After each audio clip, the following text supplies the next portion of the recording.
Hello, driving intelligence community. In this video, I want to talk about the headlight replacement or the bulb replacement in a 2012 Ford Explorer.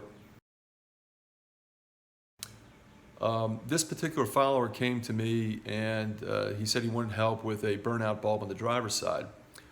For whatever reason, we could not get that bulb out. It was absolutely fused into its location.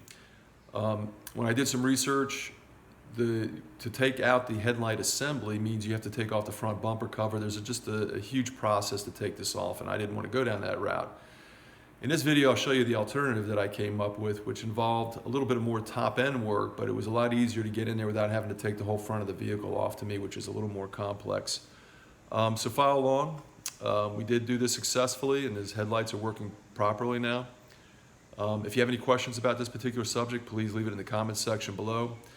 I'd love it if you'd give me a thumbs up and you'd subscribe to my channel and give me some ideas for content.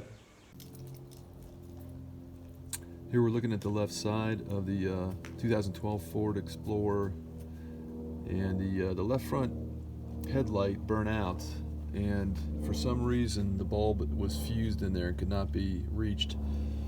Here you'll see the fuse box, which is directly in front of where the bulb is located.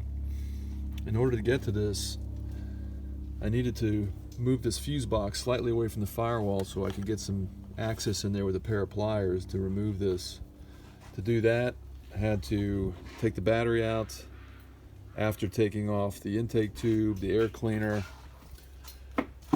Had to loosen all the bolts for the battery tray and pull the battery away because it's integrated into the fuse box location down here. But once I got a little bit of clearance, I could see what I was doing and actually put the pliers on there. The bulb came out, no problem.